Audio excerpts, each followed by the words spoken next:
Good evening, everyone. So, we are again here to discuss today's paper. I have chosen a sheet, and this boy has really done the paper really very well. Though the boy is scoring 67 out of 80, but I like the way he has presented the answers. I would like to share the same with you all.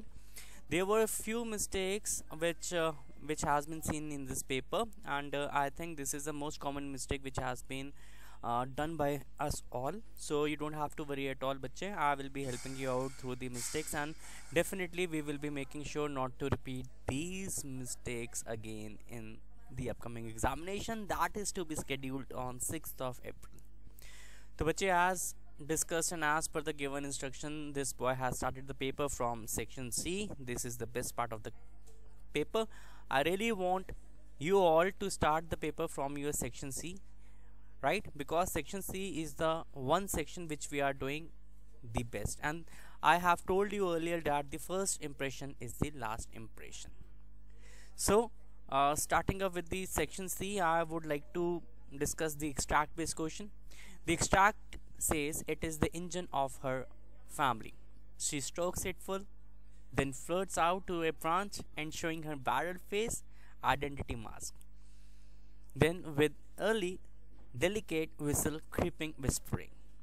बच्चे ये जो lines हैं ये एक बहुत ही famous poem से ली है. The poem is laburnum top, right. So laburnum top की ये पोइम है कि ये लाइंस हैं, ये एक्सट्रैक्ट है. लबनम टॉप में गोल्ड फिंच है जो कि लबनम टॉप में आता है. I hope you know the poem really very well. इसके जो क्वेश्चन आंसर्स हैं वो हम डिस्कस करेंगे. The very first question says who do the words she and it refers to in the first line. तो answer is very simple. She जो है वो गोल्ड फिंच है, इट जो है उसके यंग वन है, ठीक है. तो this fellow has written in a very nice way. He writes the word as the word she refers to the goldfinch and the word it refers to the group of yellow ones. Okay. The second question is what does she do before flirting out? Flirting out यहाँ पे एक word है. Flirting out का मतलब है कि वो उड़ने से पहले क्या करती है, ठीक है. तो जो गोल्डफिंच है बच्चे, वो उड़ने से पहले अपने यंग वंस को फीड करती है. Fill their tummy, right. उनको खाना देती है, उनका टमी जो है उसे फिल करती है. ओके. तो वो अपने बेबीज़ को फीड करती है उड़ने से पहले, राइट. तो आंसर इसका है before floating out she used to feed her young ones and fills their tummy. Okay बच्चे, coming to the next question. The next question says how do we come to know of her identity. तो मैंने आपको कल भी बताया था कि उसका जो आइडेंटिटी मास्क है उसके फेस की ब्लैक स्ट्राइप्स हैं, उसका बैरल्ड फेस है. तो we came to know of identity from her barrelled face, right, जो कि ब्लैक स्ट्राइप्ड है. तो you can say this line, she stroke it full when flirts out to a branch ending showing her barred face. Barred face identity mask क्यों है? क्योंकि gold Finch के जो body का कलर है वो येलो है. सीजन कौन सा है? सीजन ऑटम है. तो जो लेबनम ट्री है उसके लीव्स का कलर भी येलो है. तो जो आइडेंटिटी मास्क है उसका बैरल फेस है जो कि ब्लैक स्ट्रिप से भरा है, ठीक है. Okay, coming to the next question बच्चे.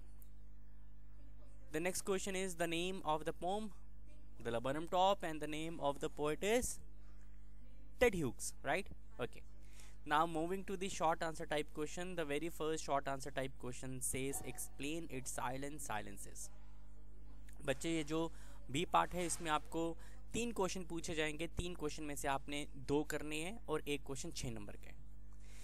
अगर हम बात करें explain it silences, this question has been taken from a photograph. A photograph में ए साइलेंसेस मीन्स कि अब पोइट की जो पोइटेस है उसकी मदर जो है शर्लेट ऑल्सन की जो मदर है वो एक्सपायर हो चुकी है, राइट. उन्हें मरे हुए 12 साल हो चुके हैं. The poet Mrs her. She feels that the loss of her mother was unfortunate. पहले वो अपनी मदर से बात करती थी. Now she is very sad, she feels lonely. She says that now she is in situation जहाँ पे वो किसी से बात ही नहीं कर सकती. There is no one to listen to her because her mother is dead and now she is all surrounded by loneliness and silence, right? Okay, तो बच्चे coming to the next question says why is the image of the engine evoked by the poet. Engine evoked का क्या मतलब होता है? Engine evoked का मतलब होता है, for example I give you example, बच्चे who is the engine of our family? If you see our father is the engine of the family. क्यों? Because he is the running the show. Running the show का मतलब क्या है कि वो हमें school भेज रहे हैं, हमारी फीस दे रहे हैं, हमें खाना दे रहे हैं, और father is getting everything for us. But अगर हम बात करें द लबनम टॉप में who is the engine? Mother is the engine. The goldfinch is the engine because she is responsible for feeding her young ones. She is working hard to feed her young ones to fill their tummy, so that's why the poet has been evoked the image of the engine to draw the comparison. ठीक है बच्चे? Okay. So third question, has the poet got an answer to the question where did my childhood go? इस candidate ने इस question का answer नहीं किया है, it is in the optional question, तो इस क्वेश्चन को भी हम डिस्कस करेंगे। yes this question has been taken from the poem childhood, right? Definitely Marcus Nathan इसके poet हैं and he has got the answer for the question, and the answer is he realizes that जो childhood है वो एक infant की smile में है, right? The childhood is in the smile of an infant. Okay. बच्चे, coming to the long answer type question, the very first question says describe the difficulties and disillusionment faced by Nick Middleton during his journey to Mount Kailash. इस question की बात करें तो इस question का मतलब है कि कौन कौन सी मुश्किलातों का सामना, कौन कौन सी मुसीबतों का सामना निक को करना पड़ा अपनी जर्नी में, जो वो कोरा के लिए कर रहे थे, और वो जर्नी कहाँ पे कर रहे थे? He was going to mount Kailash. तो बच्चे अगर हम इसके मैं आपको कुछ पॉइंट्स बताऊंगा, उन पॉइंट्स पे आपको वर्कआउट करना है। अगर हम बात करें डिफ़िकल्टीज़ की, तो सबसे बड़ी बात वहाँ पे बहुत ज़्यादा ठंड थी। It was extremely a cold weather, right?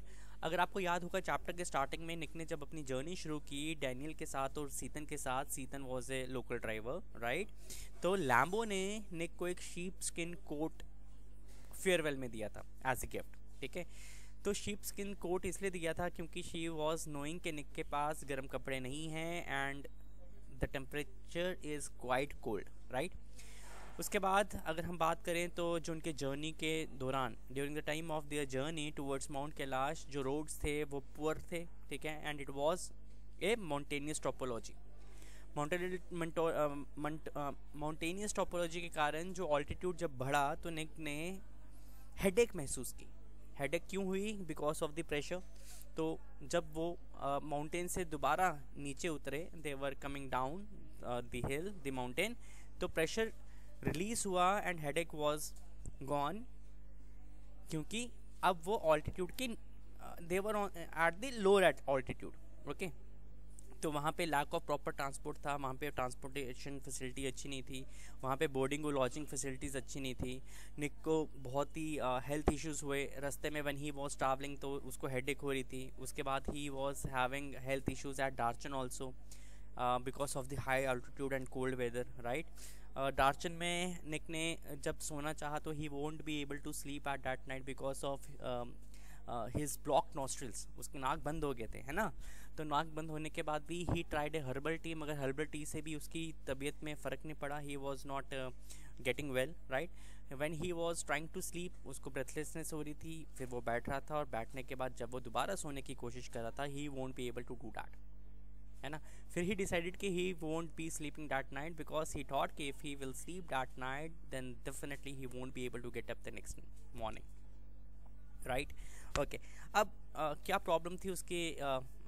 एक और मेजर प्रॉब्लम थी कि ना कम्युनिकेशन में उसको बहुत ज़्यादा प्रॉब्लम थी। He was able to communicate with only Tsetan जो कि उसका ड्राइवर था, because Tsetan was the one who was familiar with English as a language. Tsetan को इंग्लिश आती थी और बाकी किसी को इंग्लिश नहीं आती थी, और इसलिए वो ट्रबल फील कर रहा था। एंड वन मोर थिंग, एक और डिफ़िकल्टी थी कि he was there, he reached at Darchen off season में, है ना? इसलिए वहाँ पे चहल पहल नहीं थी. There was no not people from there were no outsider, and he was not getting an idea as he was lacking in communication के what is the status over the Mount Kailash.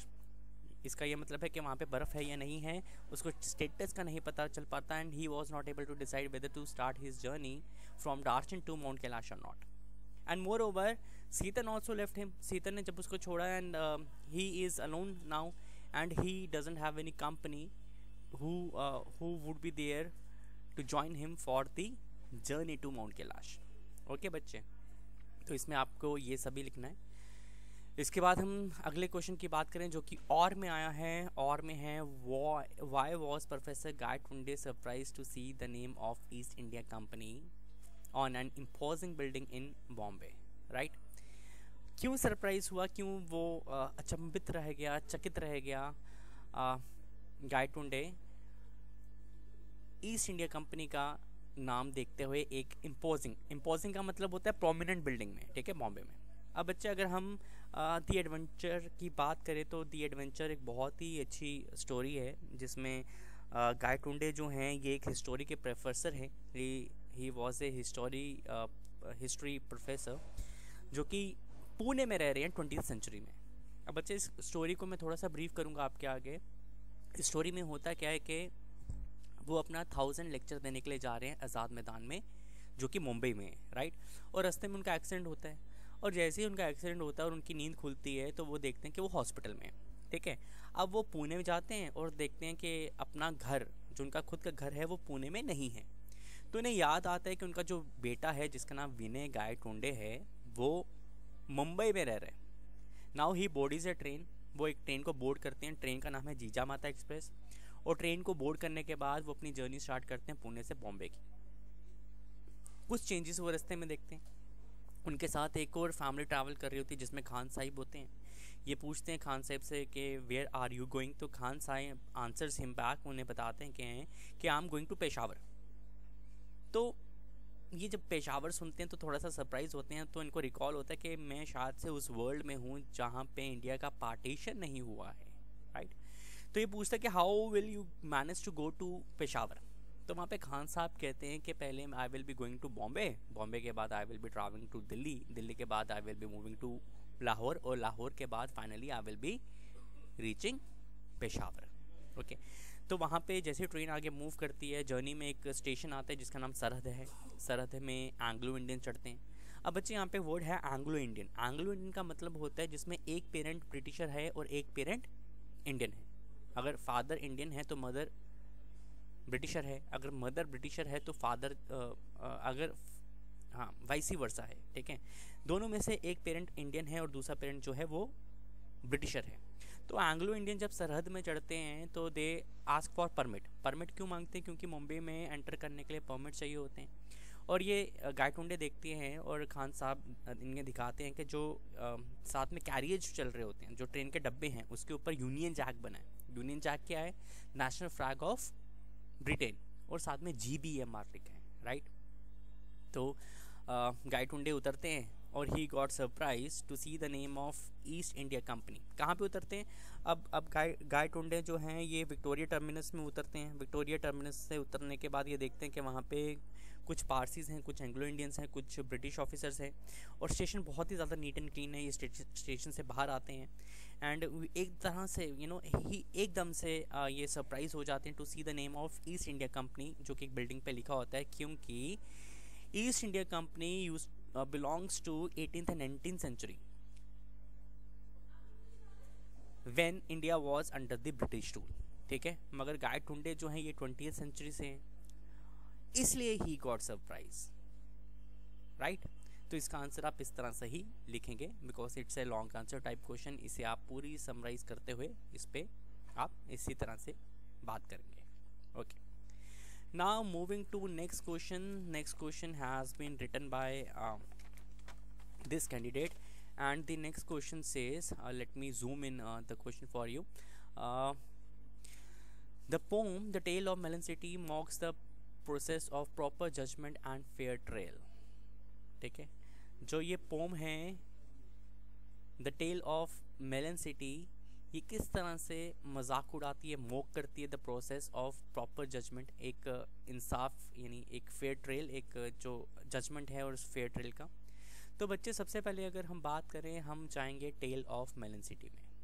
Tell of Melon city में king है, king एक arc बनाता है, और जब उस arc में फाइनली अपने जो लोग हैं, उसके जो पीपल हैं किंगडम के, उनको एड्रेस करने के लिए जाता है, तो वो उसका जो क्राउन है वो आग के साथ टच होता है और क्राउन फेल्स डाउन, जिसमें किंग अपने आप में डिसग्रेस फील करता है। डिसग्रेस का मतलब होता है बेइज्जती, राइट, और वो एक फेयर ट्रेल को शुरू करता है, राइट।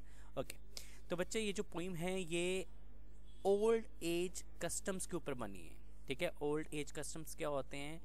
जब राजा की बातों को ही भगवान के वर्ड्स माना जाता था, ठीक है।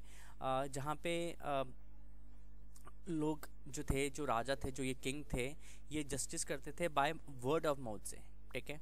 जजमेंट फेयर ट्रेल का मजाक इसलिए बना, यहाँ पे जो फेयर ट्रेल जजमेंट है उसका मजाक इसलिए बना है क्योंकि एक जो राजा है वो प्लासिड है। प्लासिड का मतलब ये है कि वो इंसाफ करने वाला है, ठीक है। वो इनोसेंट लोगों को बचाता है और जो कल्प्रिट्स हैं उनको पनिश करता है। मगर यहाँ पे because of his absence of mind, right, बेवकूफ़ी के कारण ही मेड ए मिस्टेक। अब इसने मिस्टेक में क्या कहा, इसको गुस्सा आ गया, ये एकदम से ही वहाँ पे लोगों को बुलाना शुरू करता है और कहता है कि जिसने ये आर्क बनाया उनको बुलाया जाए। तो मेंशंस आते हैं, मेंशंस को कहते हैं कि यू डिड इट रॉन्ग, आपने गलत किया, आपको लटका दिया जाएगा, ठीक है, आपको मार दिया जाएगा, आपको फांसी दी जाएगी। तो मेंशंस कहते हैं इसमें हमारी क्या गलती है, ये जो जिसने ब्रिक बनाई है ब्रिक का साइज़ गलत बनाया है। सॉरी, लेबर कहती है कि मेंशंस जो ब्रिक बनाने वाले हैं ब्रिक का साइज़ गलत है। तो यहाँ पे वो ब्रिक को बनाने वालों को बुलाता है, वो कहते हैं हमारी गलती नहीं है, ये तो आर्किटेक्ट की गलती है। आर्किटेक्ट को बुलाया जाता है, आर्किटेक्ट कहता है कि this is not my mistake, this is your mistake. ये किंग को कहता है कि ये मेरी गलती नहीं है, किंग ये this is your mistake. King कहता है कि क्यों, हाउ कैन यू से कि दिस इज़ माई मिस्टेक। वो कहता है कि the final approval of this map has been given by you, और आपने जब अप्रूवल दिया था तो आपने मैप में जो ब्लू प्रिंट है उसमें आपने मॉडिफिकेशंस करवाई थी, उसमें आपने चेंजेस करवाई थी। तो अब बात जो है वो घूम फिर के किंग पे ही आ जाती है और किंग जो है वो अपनी बातों में फंस जाते हैं। अब जो लोग हैं वहाँ पे वो चाहते हैं कि किसी न किसी को फांसी लगे, राइट। तो किंग क्या करता है, किंग डिसीजन लेता है कि जो उसका किंगडम है उसके वाइजेस्ट मैन को बुलाया जाए। तो उसके सोल्जर्स जाते हैं और वाइजेस्ट मैन के रूप में जो किंगडम का सबसे बूढ़ा इंसान है, जो अच्छे से चल भी नहीं पाता, उसको उठा के लेके आते हैं। तो वाइजेस्ट मैन कहता है कि इसमें किंग की क्या गलती है, इसमें तो आर्क की गलती है जो कि किंग के क्राउन से टकराई, आर्क को फांसी दी जानी चाहिए, ठीक है। तो यहाँ पे जो मिनिस्टर्स होते हैं किंग के, वो कहते हैं कि आर्क को फांसी कैसे दी जाएगी, क्योंकि इसने तो क्राउन को छुआ, क्राउन एक रॉयल्टी है, it's a symbol of royalty, तो हम आर्क को फांसी नहीं दे सकते। तो वहाँ पे जो ऑडियंस होती है वो एग्रेसिव हो जाती है, वो कहती है कि नहीं फांसी तो होनी चाहिए। तो किंग कहता है नहीं, किसी ना किसी को तो फांसी लगेगी। और किंग कहता है जो नूज़ है, नूज़ क्या होता है, फांसी का फंदा। अब यहाँ पे आप फांसी के फंदे को हैंग या रोप नहीं लिखोगे, आप लिखोगे नूज़। नूज़ के स्पेलिंग होते हैं NOOZE, ठीक है। जो नूज़ है वो एक हाइट में लगाया जाए और जिसकी हाइट वहाँ पे फिट आएगी उसको फांसी दी जाएगी। अब जितने भी लोग होते हैं बारी बारी आते हैं और उस नूज़ पे उनको रखा जाता है, मगर उनकी हाइट जो है वो फिट नहीं आ रही होती है। अल्टीमेटली किंग जो है उसकी हाइट फिट आ जाती है, किंग को नूज़ किया जाता है और किंग को फांसी दे दी जाती है। और उसके बाद अब राज्य में the kingdom has no king. तो यहाँ पे मिनिस्टर्स कहते हैं कि जो हमारे मेन गेट, सिटी के मेन गेट से जो एंटर करेगा, जो वो नाम लेगा उसको किंग बनाया जाएगा। तो एक इडियट एंटर कर जाता है और उससे पूछा जाता है कि who will be the king. तो इडियट ना हर बात में मेलन मेलन मेलन कहता है, वो कहता है मेलन। तो वहाँ पे एक मेलन को किंग बना दिया जाता है। तो इसलिए इसे इस क्वेश्चन में का आंसर यही है कि this poem the tale of Melon City mocks the process of proper judgement and fair trial, ठीक है। तो बच्चे इसके ऑप्शन में एक और क्वेश्चन आया है जिसे हम अब डिस्कस करेंगे। द ऑप्शन वाला क्वेश्चन से describe how Mrs Pearson is treated by her own children and husband, how does she said them right, ठीक है। जो मिसेस पियर्सन है ये मैंने कल भी डिस्कस किया था, मॉर्निंग में भी आपको आया था और इवनिंग सेट में भी हमने ये क्वेश्चन, सेम क्वेश्चन जो है वो डिस्कस किया था। एंड इस क्वेश्चन में यही लिखना है कि मिसेस पियर्सन को उसकी फैमिली वाले, उसके अपने बच्चे किस तरह से ट्रीट करते थे, उसके हस्बैंड भी जॉर्ज पियर्सन भी, और उसने इन सब को कैसे सेट किया। तो बच्चे I am again taking you to this play. एक बहुत इंपॉर्टेंट प्ले है जो कि जे.बी. पिल्स्टीन ने लिखा है। The story is Mother's Day. अब इस स्टोरी में क्या होता है बच्चे कि एक ना फैमिली है, फैमिली में जॉर्ज पियर्सन है जो कि हस्बैंड है, उनकी वाइफ है जो कि एनी पियर्सन है, बेटा है साइरल और बेटी है डोरिस। पहले मैं बात करूंगा एनी पियर्सन की। अगर एनी पियर्सन की बात करें तो she is very loving mother. वो अपने बच्चों से बहुत प्यार करती है, अपनी फैमिली से बहुत प्यार करती है, 24/7 अपने फैमिली के लिए अवेलेबल होती है। उसके हस्बैंड जो जॉर्ज पियर्सन है उसे कुछ भी कहते हैं तो वो उसे निभाती है। He follows all the instructions and order which has been given by her husband, ठीक है। मोर ओवर इसके बच्चे जो हैं, जो साइरल और डोरिस हैं, वो भी इसको जो भी इंस्ट्रक्शंस देते हैं वो सभी इंस्ट्रक्शंस को फुलफिल करते हैं, ठीक है। शी इज़ वर्किंग 24/7, 24 घंटे काम कर रही है, without taking any rest, without taking any pause, and even she is working for Saturdays and Sundays too. और ये कहते हैं कि I am working without any salary, न इन काम करने का कोई पैसा भी नहीं मिल रहा। नाउ बात यह है कि इसकी फैमिली इसको फिर भी रिस्पेक्ट नहीं देती। मिसेस पियर्सन इतना काम करती है, टायरलेसली काम करती है, मगर फिर भी she is not getting any kind of respect from her husband George Pearson और उसके बच्चों से। तो एक दिन अपने नेबर के साथ बैठी होती है। नेबर जो है ये फिट्जजेराल्ड है। फिट्जजेराल्ड एक बहुत ही स्ट्रॉन्ग और बोल्ड लेडी है। शी इज़ अ मैजिशियन जो कि मैजिक कहाँ से सीख के आई है, ये ईज से मैजिक सीख के आई है। तो ये अपनी बात बताती है। फिट्जजेराल्ड कहती है कि आई कैन हेल्प यू, अगर आप कहोगे I can set your family right. तो ये कहती है कैसे, कहती है okay I know the magic, मैंने ये ईज में सीखा था, तो हम अपनी पर्सनालिटी स्वैप करेंगे। मैं आपकी पर्सनालिटी में जब आऊँगी तो आई will B Mrs Pearson and I will set your family. पहले तो मिसेस पियर्सन मना करती है, बाद में एग्री हो जाती है। तो जादू के थ्रू इनकी पर्सनालिटी स्वैप्स हो जाती हैं। अब मिसेस पियर्सन जो है वो फिट्जजेराल्ड बन जाती है, फिट्जजेराल्ड जो है वो मिसेस पियर्सन बन जाती है। तो यहाँ पे मिसेस फिट्जजेराल्ड कहती है कि मैं कहाँ रहूँगी, तो मिसेस पियर्सन कहती है कि you can live in my house, आप मेरे घर में चाहिए वहाँ रहिए, ठीक है। तो अब ये जो फिट्जजेराल्ड मिसेस पियर्सन बन गई है और मैं मिसेस पियर्सन में आपको ये एक्सप्लेन करूँगा, ठीक है। थोड़ा सा ध्यान से सुनिएगा। अब जो फिट्जजेराल्ड है ये बैठी होती है, शी इज़ स्मोकिंग। वहाँ से डोरिस आती है, डोरिस देखती है कि mother is smoking, there is something else. कहती है क्यों तुम क्यों स्मोक कर रही हो, तो मदर कहती है कि क्यों स्मोक करना मना है क्या, this is not illegal right, I want to smoke, मेरा मन है स्मोक करने का इसलिए मैं स्मोक कर रही हूँ। तो कहती है ओके ठीक है, जो आज शाम को मैं येलो ड्रेस पहनने वाली हूँ 40 पेंसिल से मिलने के लिए, क्या वो रेडी है, क्या आपने वो प्रेस की है। वो कहती नहीं है, इट इज़ योर ड्रेस, अपना काम है आपका, खुद करो। और चार्ली स्पेंसर का मजाक उड़ाती है। तो यहाँ पे डोरिस जो है वो रोते रोते चली जाती है। अब क्या होता है, अब साइरल आता है। साइरल कहीं जा रहा होता है और कहता है कि आई एम फीलिंग हंगरी, आपने कुछ बनाया खाने के लिए। तो यहाँ पे उसको रिप्लाई करती है मिसेस पियर्सन, एक्चुअली में जो फिट्जजेराल्ड पियर्सन की पर्सनालिटी में, वो रिप्लाई करती है कि this is not my work, अगर तुम्हें कुछ खाना है, तुम्हें भूख लगी, तुम खा लो राइट।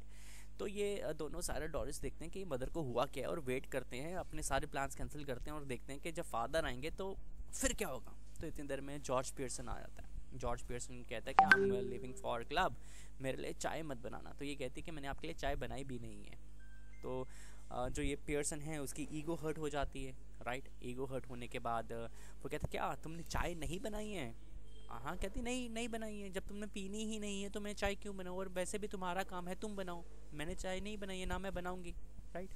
तो यहाँ पे जॉर्ज पियर्सन गुस्सा हो जाता है और वो चला जाता है, नहीं गुस्सा हो जाता है और ये कहती है कि you know what people call you at club. कहता है क्या, साइरल कहता है कि डोंट स्पीक, बट ये कहती है कि पीपल कॉल यू ओम्पी पोम्पी पियर्सन। तो जॉर्ज पियर्सन साइरल से पूछता है कि सच में ऐसा कहते हैं, तो साइरल कहता है गेस डैड आपको ओम्पी पोम्पी पियर्सन कहते हैं। तो उससे बहुत फील होता है। तो इस तरह से इन्हें रियलाइज़ होता है कि इन्होंने जो भी किया पियर्सन के साथ वो गलत किया। नाउ अब क्या है कि पियर्सन घर पे आती है और जो कि सॉरी फिट्जजेराल्ड घर पर आती है और पियर्सन को कहती है कि now it's a time to again reswap the personality. वो अपनी रीस्वैप करती है पर्सनालिटी और सभी फैमिली मेम्बर्स को अपनी गलती महसूस होती है। और चिल्ड्रन जो है, जो बच्चे हैं, बेटा बेटी साइरल और डोरिस, वो खाना बनाते हैं and they spend that night playing cards as a family. तो इस तरह से ये आप बता सकते हैं कि किस तरह से मिसेस पियर्सन को उसकी फैमिली ट्रीट करती है और किस तरह से वो बाद में चेंज होते हैं, राइट। और किस तरह से फिट्जजेराल्ड जो है वो पियर्सन बनकर उसकी फैमिली को सेट करती है। ओके, तो बच्चे, now we have completed section C, we are moving to section B, right. Section B मैं आपके लिए जूम कर रहा हूँ, राइट। सेक्शन बी की अगर बात करें तो सबसे पहला क्वेश्चन है, you are president of cultural society of your school. आप अपने स्कूल के कल्चरल सोसाइटी के प्रेसिडेंट हैं, ठीक है। You are planning to organise a cultural programme, आप प्लान कर रहे हैं एक कल्चरल प्रोग्राम ऑर्गेनाइज करने के लिए। राइट ए नोटिस, आपको एक नोटिस लिखना है for the school's notice board, school के नोटिस बोर्ड के लिए। Inviting names of students willing to participate, उन को इनवाइट करेंगे, उन स्टूडेंट्स के नाम लिखेंगे जो पार्टिसिपेट करना चाहते हैं। और आप कौन हैं? आप सुधीर हैं। तो बच्चे, नोटिस जो है वो बॉक्स में आता है। जब भी आप बॉक्स बनाएंगे आप पेन का इस्तेमाल करेंगे, पेन एंड स्केल, राइट। आप पेंसिल का इस्तेमाल बिल्कुल नहीं करेंगे। सबसे पहले स्कूल का नाम लिखेंगे because you are the culture secretary of your school. तो इशूइंग ऑर्गेनाइजेशन कौन है? स्कूल है, इसमें इमेजिनरी नाम लिखा है, वेरी गुड। उसके बाद you have to leave a line, you have to write the title notice, date का फॉर्मेट इज राइट। उसके बाद हेडिंग लिखेंगे कल्चरल प्रोग्राम, राइट। सो आप बॉडी किस तरह से स्टार्ट करेंगे? आप इस तरह से भी कर सकते हैं, it is to notify to all the students that our school is going to organize a cultural program. It is going to be held on 16th of March on Saturday in the school auditorium. The program will start at 11 a.m. and it will go up to 1 p.m. Those students who are willing to participate kindly give their name to the undersigned. Body बहुत अच्छी लिखी है इस बच्चे ने, very good, ठीक है। आप इस तरह से फ्रेम कीजिए, क्वेश्चन से ही मैक्सिमम इंफॉर्मेशन को एक्सट्रैक्ट करने की कोशिश कीजिए। बट यहाँ पे गलती है, सबसे पहले नेम लिखा है, name and designation, yes yes yes yes yes, my mistake, I want to rectify this mistake. पहले नाम आता है और डेजिग्नेशन आती है, very well written, okay, I want to erase it, very good, okay. Person has written really very well. और जब भी आप इसे एंड करेंगे तो सबसे पहले नाम लिखें, उसके बाद डेजिग्नेशन लिखें, right? It's 4. Okay. Moving to next question. The next question says you need 2 lady checkers. आपको 2 ladies checkers चाहिए। किसके लिए चाहिए? ग्लोब एक्सपोर्ट्स के लिए। तो यहाँ पे कंपनी का नाम क्या है बच्चे? सिंपली कंपनी का नाम जो है वो दिया है ग्लोब एक्सपोर्ट्स, राइट। जो कहाँ पे है? विराटनगर में है, कोलकाता में। इसका पिन कोड दिया है। Write and advertisement to be publish in the situation vacant column of the Morning Star. अब ये क्वेश्चन थोड़ा सा ट्रिकी है, ट्रिकी इसलिए है क्योंकि यहाँ पे मॉर्निंग स्टार कोलकाता दी है, ठीक है, column of the Morning star. The Morning star क्या है? The Morning star is the name of the newspaper जिसमें ये एडवर्टीजमेंट छपेगी। और ये कौन सी टाइप की एडवर्टीजमेंट है? यहाँ पे जो कंपनी है Globe Export, they are creating a job. तो यहाँ पे हेडिंग सामने दिया है सिचुएशन वेकेंट, तो बॉक्स में आपने सिचुएशन वेकेंट लिखना है और सीधा आप स्टार्ट कर दीजिए, required 2 lady checkers for globe export. The applicant should be fulfilling the below mention criteria. आपके क्या क्या क्राइटेरिया है वहाँ पे लिख दीजिए, कितना एक्सपीरियंस है, कितना एज है, आपको चाहिए salary, best in the industry है, राइट। और नीचे कॉन्टैक्ट में आप लिखेंगे विराटनगर कोलकाता 70085 एड्रेस। आप चाहें तो नंबर भी दे सकते हैं और इमेजिनरी ईमेल भी दे सकते हैं, ओके। तो बच्चे, we talk about next question. The next question is email writing. Email writing will be coming for 4 marks और आपको पर्सनल ईमेल ही आएगा। सो जैसे कि मैंने आपको हमेशा की तरह बताया है कि you have to be thorough with the formula FDTCS, और FDTCS में ही इस कैंडिडेट ने ये फॉर्मूला फ्रेम किया है। और डेट का जो फॉर्मेट है वो गलत है बच्चे। डेट का फॉर्मेट आएगा 13 मार्च 2024, right. 13 March 2024 will be the format of the date, okay. Okay, give me a minute. So 1 mark is gone. ठीक है, आपका डेट का फॉर्मेट गलत है तो आपका 1 मार्क्स गलत हो रहा है, राइट। आपका नाम क्या है, it is given in the question your Harpreet, तो 2 आपका हरप्रीत के नाम से ईमेल आएगा, डेट का फॉर्मेट ये आएगा, टाइम 11:30, 2 जिसको भेज रहे हो आकाश को भेज रहे हो, ठीक है। और सब्जेक्ट क्या है, इनविटेशन फॉर सिस्टर्स वेडिंग या सिस्टर्स मैरिज। किसने भेजा है, हरप्रीत ने भेजा है, बॉक्स पेन से बनाना है, राइट। और आप यहाँ पे लिख सकते हैं कि dear friend how are you, I hope you are doing well, I really want to invite you in one of an event that is very important and very close to my heart. It's my sister's wedding. I really want you to accompany me in the wedding. I am inviting you and I really want to see you along with your parents in this event, right? इसको ending में आप लिख सकते हैं, we would be delighted by your presence at the ceremony. You lovingly या with regards both are right. आपका नाम हरप्रीत। तो बच्चे आपने इनवाइट करना है तो इनवाइट आप इस तरह से कर सकते हैं। Moving to the next question, it is letter writing, ठीक है। उसके बाद हम एडिटिंग पे आएंगे। Letter says okay, you are Imran of 15th Nehru park Ramban. आप कौन है, आप इमरान हैं, आपका एड्रेस क्या है, 15th नेहरू पार्क रामबन। आपको लेटर लिखना है पुलिस कमिश्नर को, और लेटर किस रिगार्डिंग लिखना है, आपको कंप्लेन करनी है about the increasing number of theft in your area. आप कंप्लेन कर रहे हैं पुलिस कमिश्नर को कि आपका जो एरिया में चोरियां हैं, चोरी चिकारी जो है वो दिन प्रतिदिन जो है वो बढ़ रही हैं। तो बच्चे सबसे पहले sender address it is given there, ठीक है। क्वेश्चन से ही कॉपी पेस्ट करना है। Leave a line, very good done by this candidate, आप डेट का सही फॉर्मेट लिखा है। लीव अ लाइन आपने किसको लिखना है, क्वेश्चन में ये दिया है कि आपको ये पुलिस कमिश्नर को लिखना है, रामबन को, बट पिन कोड लिखना ज़रूरी है, पिन कोड आप मिस नहीं करेंगे। सब्जेक्ट क्या है, increasing number of thefts in our area. Respected sir से शुरू करेंगे because it's a formal letter, ठीक है। आप इसको इस तरह से स्टार्ट कर सकते हैं, आई विद ड्यू रिगार्ड्स, ठीक है। आप ज़रूर सुनिए इस लाइन को, with due regards I want to draw your kind attention to the growing maniac of thieves in my locality। अब maniac का क्या मतलब होता है, maniac का मतलब होता है threat या फिर danger, ठीक है। आप इसमें फिर ऐड कर सकते हैं, इस तरह से आप इसको लेटर को फ्रेम कर सकते हैं कि लास्ट वीक ही आपके घर के पास नेबर में एक अनफॉर्चुनेट एक्ट हुआ थेफ्ट का, जिसमें गन पॉइंट पे 40 लाख कैश या 10 lakh cash along with the gold ornaments जो थे वो लूटेड हुए, ठीक है।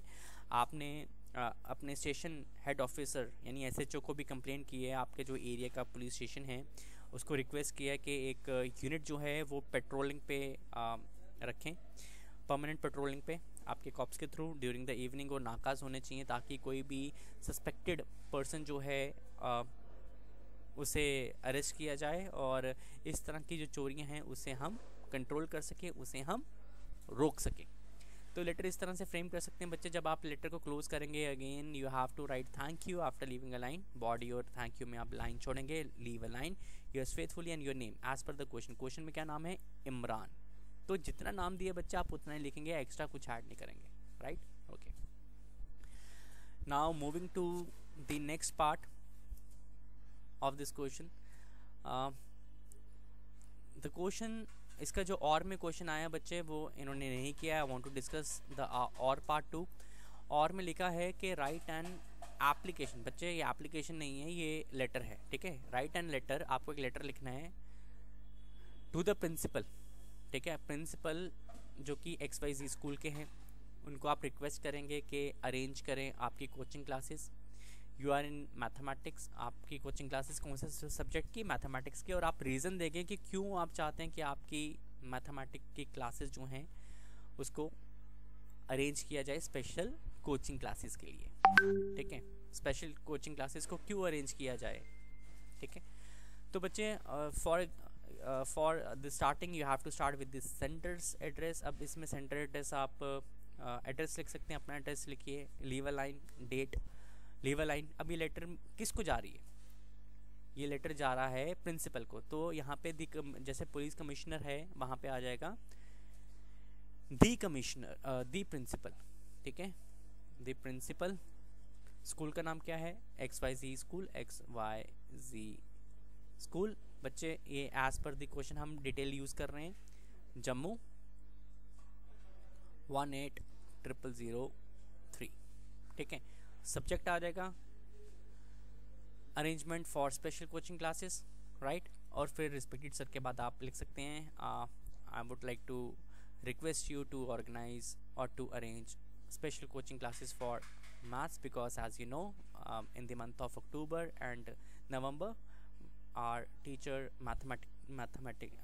our teacher of maths was not well, and he or she was not in the best of her health, so she was not coming to school, and we are not able to complete our syllabus on time. We are lagging behind, as you know, our exams are approaching and we have very less time to revise.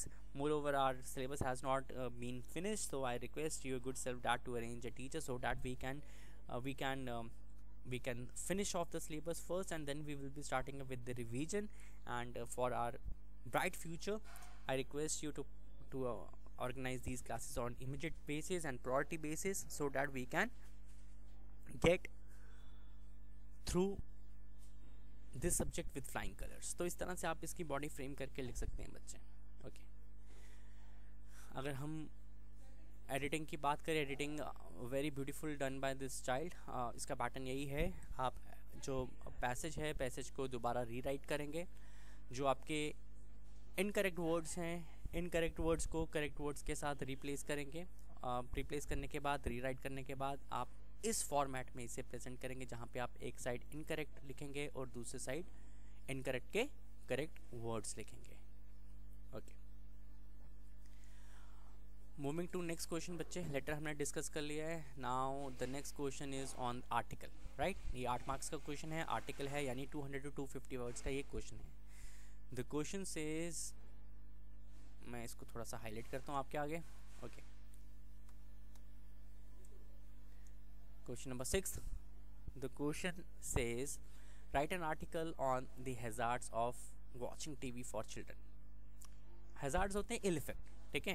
इसमें आपने disadvantage होते हैं कि कौन कौन सी disadvantages हमें हो सकती है अगर बच्चे टीवी देखते हैं। तो यहाँ पे हेडिंग लिखी है इसने, कैंडिडेट ने बहुत ही बढ़िया लिखी है, एंड बाय लाइन आ जाएगी एक लाइन को छोड़ के, और आप कौन कौन से पॉइंट इसमें ऐड कर सकते हैं। बच्चे हज़ार्डियस पॉइंट्स ये हैं कि सबसे पहले कि अगर आप बहुत ज़्यादा स्क्रीन टाइम करते हो, अगर आपका टीवी का देखने का ड्यूरेशन जो है वो बहुत ज़्यादा है, तो आपकी आइज़ पे वो इफ़ेक्ट करता है, आपकी जो आई साइट है वो वीक हो जाती है, राइट।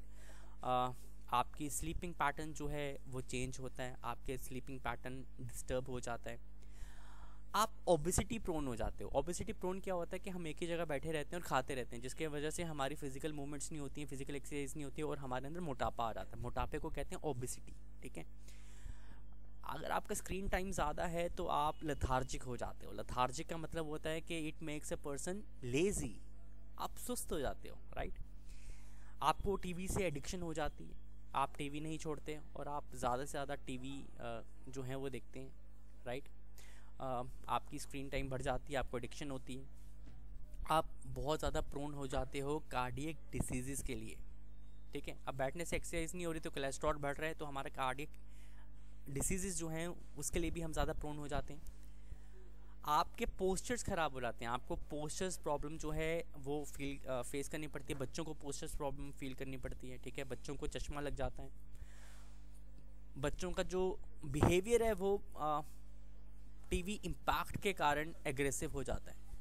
टीवी इम्पैक्ट के कारण एग्रेसिव हो जाता है, बहुत ज़्यादा जो है एग्रेसिव हो जाता है।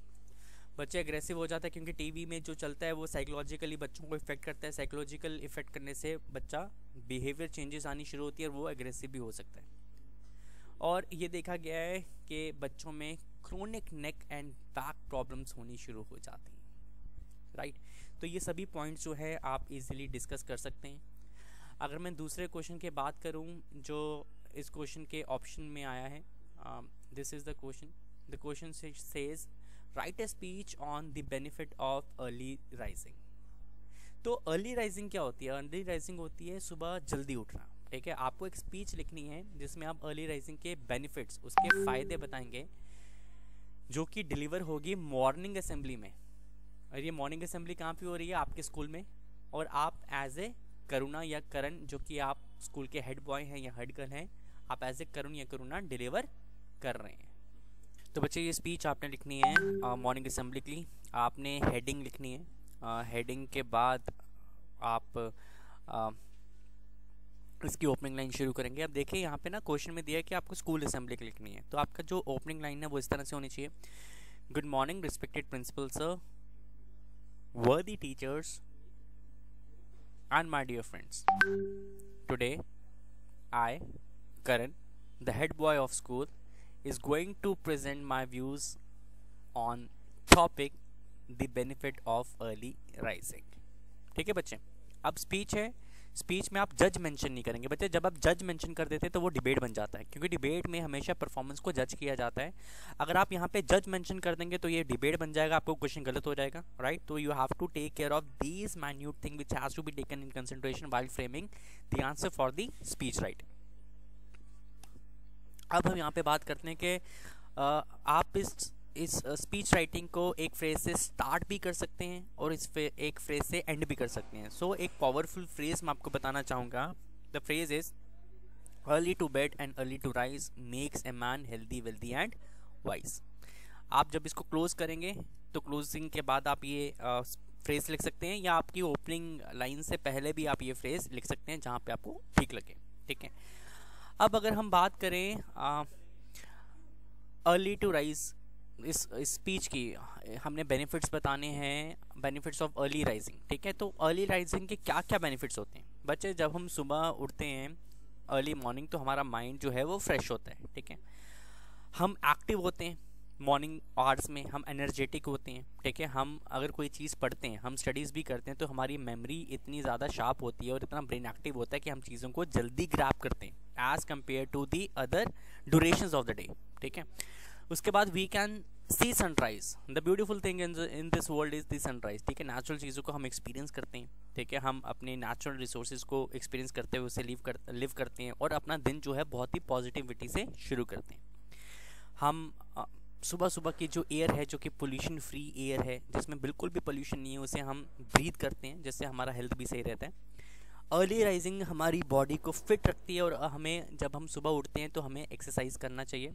और देखिए कि उसके बाद हमारा जो दिन है वो हमारे स्कूल से शुरू होता है, या जो वर्किंग पीपल हैं वो अपनी जॉब्स पे जाते हैं, तो ये जो सुबह उठने से हमें एक अपॉर्चुनिटी मिलती है अपना पर्सनल टाइम स्पेंड करने की, ठीक है। आप ये भी मेंशन कर सकते हैं। और हम अपना जो सुबह उठ के अपना प्रेयर्स कर सकते हैं, जो कि हमें एक अच्छा इंसान बनाता है, राइट। तो इस तरह की चीज़ें आप ऐड करके इन्हें एक्सप्लेन कर सकते हैं। तो बच्चे हमने एडिटिंग की ऑलरेडी बात की है। Now I will be switching to section A. बच्चे सेक्शन ए की बात करें तो section A would be coming for 20 marks, जिसमें 10 मार्क्स का आपको नोट मेकिंग होगा और 10 मार्क्स का आपका अनसेन पैसेज होगा। अगर हम नोट मेकिंग की बात करें, आपको पैराग्राफ के अच्छे से गो थ्रू करना है। You have to write the heading. आप नोट मेकिंग लिखिए, उसके बाद टाइटल लिखिए। टाइटल ज़रूर लिखना है, ठीक है। टाइटल के सामने you will be writing the title of the from the on the basis of your understanding. और आप पैसे से भी लिख सकते हैं। उसके बाद नोट्स मेंशन करें। सब हेडिंग 1। अब अगर हम नोट मेकिंग की बात करें तो 4 सब हेडिंग्स होनी चाहिए और 4 सब हेडिंग्स के 4 इंडिविजुअल सब पॉइंट्स होने चाहिए। बच्चे एक छोटी सी एरर है जो कि इस बच्चे ने, स्टूडेंट ने इस क्वेश्चन में किया है। Whenever you will be writing the abbreviations, abbreviation has to be underline. आप एब्रीवेशंस को अंडरलाइन करते जाएंगे, ठीक है, जो कि यहाँ पे मिसिंग है, इसलिए आई हैव डिडक्टेड 1 मार्क्स। आप वही एब्रीवेशन यूज़ करेंगे जो कि आपने बॉक्स में दिया होगा। बॉक्स बनाना इज मैंडेटरी, ठीक है। एब्रीवेशन बॉक्स सभी बनाएंगे और इसी पैटर्न पे बनाएंगे। Very nicely made by this student, right. Abbreviation को अगर आप पैराग्राफ में इंट्रोड्यूस करते हैं और इस बॉक्स में आप उस एब्रीवेशन को मेंशन नहीं करते तो it will be considered as wrong. Okay बच्चे, आप समरी लिखिए। समरी में आप टाइटल दीजिए और जो आपका पैराग्राफ है वो प्रेजेंट टेंस में होना चाहिए और दूसरा नॉट मोर देन 80 वर्ड्स। एक फ्रेश पेज में स्टार्ट करेंगे आप समरी को और कंप्लीट करेंगे इसे सिंगल पेज में, राइट। एक और चीज़ का आप ध्यान देंगे, आपका जो समरी का हेडिंग है बच्चे, you have to be very very much focused on the heading of the summary. It shouldn't be matched with the heading of your node making. See, आपका जो node making का heading है, it should be different from the heading which you are giving for the summary. Okay, बच्चे एक और point that has to be considered whenever you will be giving heading and subheading to the node making, you can use abbreviation. आप abbreviation भी अपनी subheadings और node making में use कर सकते हैं, but summary के heading में abbreviation has you can't use abbreviation in the heading of the summary. ठीक है बच्चे। उसके बाद मैं बात करूंगा आपका सेकंड क्वेश्चन सेक्शन ए का, जो कि अनसीन पैसेज है। अगर अनसीन पैसेज की बात करें, you have to go with the right way of answering, और इसका सही तरीका ये है कि you will be writing the questions first as this student has done it. आप क्वेश्चन लिखेंगे, on the basis of your understanding you will be answering the question. If your answering pattern would be appropriate, then definitely believe me, no one will deduct a single mark of yours. ठीक है, बाकायदा आपके answer सही होने चाहिए. अगर आपके answer pattern गलत है तो definitely evaluator will put a big cross and he will be moving ahead. तो बच्चे ये था आज का जो ऑफलाइन पेपर डिस्कशन मैंने आपके साथ शेयर किया है. I hope you have understood today's paper. जो गलतियाँ आपकी छोटी छोटी हैं, I am pretty much sure that you will be definitely working on the same, और we will be doing our best and we will be improving ourselves so that we can give our best on 6 April जब आपका final examination होगा. बच्चे फिर भी आपको कुछ दिक्कत है, अगर आपको कोई डाउट होता है, कुछ प्रॉब्लम होती है, don't hesitate, don't feel shy. You can come to me anytime and I will be there to help you with your doubts. I wish you luck for the rest of the day. All the best and do your best. Thank you and have a nice day.